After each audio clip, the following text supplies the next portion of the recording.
Welcome to the Ramchal School, the writings of the Amsterdam period between 1735 and 1743.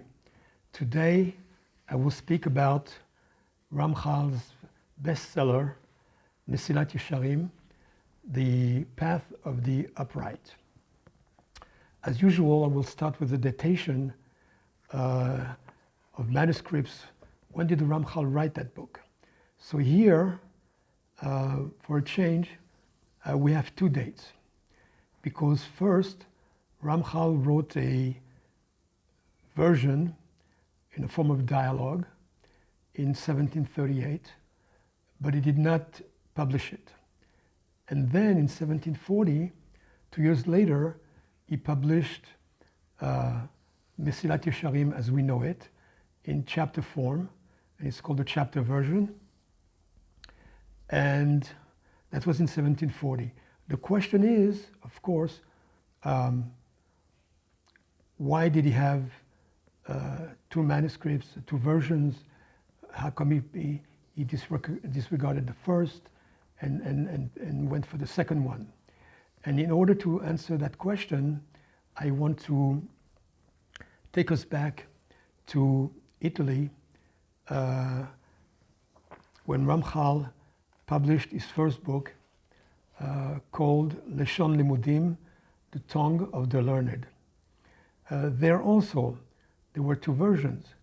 One of them, the first draft, he didn't publish, and the second one he published in 1727. And the question there is also, of course, why? What happened there? So obviously he was not happy with the first draft. I'm not going to go into that now, into the reasons why he preferred the second one. The first one was obviously not as perfect and perhaps had also some imperfections, and therefore he went for the second one and published it in 1727. Now back to Amsterdam. What was wrong, so to speak, with the dialogue version? So we can say that, first of all, the dialogue was very much used in the education since the antiquity. It was considered to be the most perfect form to educate, because you had two parties. Someone was asking questions and the other party was giving answers, and out of that it was easier to learn. There was some kind of dialectics and things were sharper and better explained. So that version, that dialogue version, by the way, is called a dialogue between a pious man, a chassid, and a chacham, a scholar. The problem is with that version is that, as we know, Mesilat Yesharim is based on the teaching of Rabbi Pinchas ben Yair that says Torah brings to Zehirut, and Zehirut brings to to Zrizut. Torah brings to watchfulness, watchfulness brings to zeal, and so on. There's a gradation here. In logic and rhetoric, this is actually called an ascending gradation, because we go from one degree to another and until we reach the desired goal. And in the dialogue version, this aspect of the teaching of Rabbi Pinchas ben Yair gets lost. The actual contents between the two versions is very much the same. There are very little differences, but the question is a question of form. So as I said, in the dialogue, this gradation gets lost, and there's more to it, because really, as we already mentioned, the Portuguese Jews really liked logic, and we saw that it was part of their curriculum when we spoke about Derech Chochma,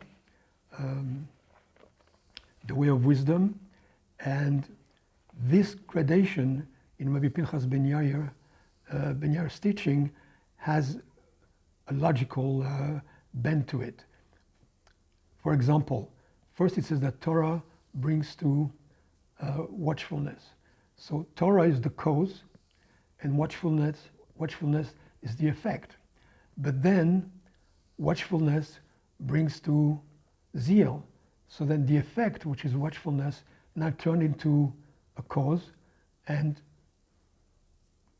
brings another effect, and so on.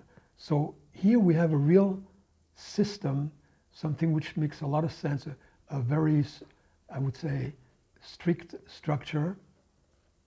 And this is definitely was part, I think, of the success of Mesilat Yesharim, because here we have a system.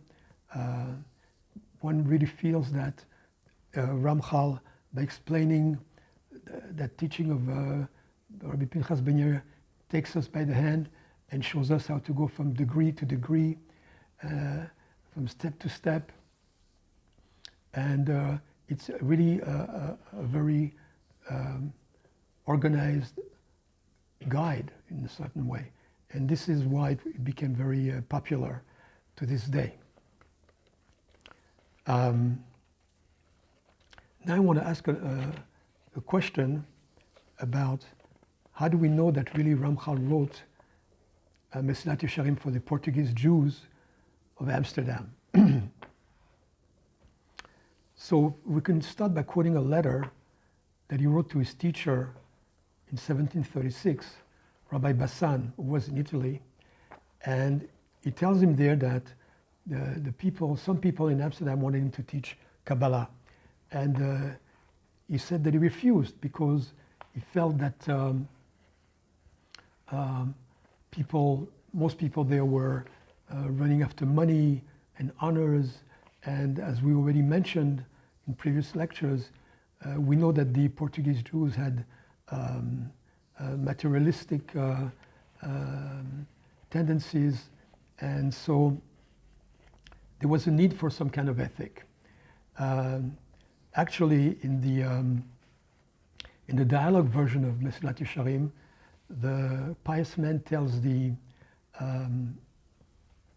scholar that the ethics written by the sages of the nation are not enough. They don't take the Jews to the levels, to the degrees of purity and piety, and they are insufficient.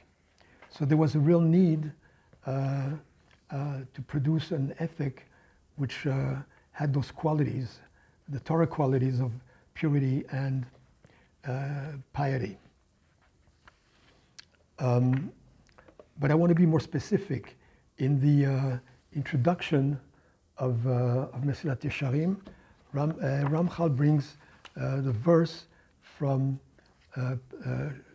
Mishlei, from Proverbs, that says, "Im tevakshena kekesef ukematmonim techapsena, az tavi yirat Hashem." If you seek her as silver and search for her as for hidden treasures, then you shall understand the fear of God. So Ramchal deduces from that it doesn't say then you shall understand philosophy or astronomy or medicine or the codes or the halachot. In the last two references to codes and halachot, he's definitely speaking to those who were learning like in a simple way, and we're only interested in practical law and not in real ethics. But first and foremost, when he speaks about medicine, philosophy, astronomy, he's most definitely referring to the Moranos who came back from Spain and Portugal to come back to Judaism. We have to remember that the so-called new Christians in Spain and Portugal went to school, and they learned Latin, and then they went to universities, and they learned all the disciplines there, philosophy and medicine. They became lawyers and whatever. And when they were very learned, and when they came back to Amsterdam to reintegrate Judaism, they still had a very, they had a lot of resistance. They didn't like some of those ethics, maybe like the Ramchal was talking about, and they felt they know better because they were learned. So this is what I have to say really about Mesilat Yesharim as in the context of the Portuguese Jews of Amsterdam. I want to finish this this lecture with the end of the book, where Ramchal gives what he calls Khatima, some kind of an ending to the book, which is quite unusual for him, but he does that at the end, and first he thanks God for bringing him to Amsterdam and for finding some peace there, and then he thanks a couple of his colleagues who helped him to publish the book. One of them was Rabbi Yaakov Bassan, and the other one was David Meldola. And then at the end he signs his name in the following, Moshe ben Kvod Rabbi Yaakov Chai Lutzato, and then he has these initials, Samachtet. So the question is, what the initial Samachtet mean?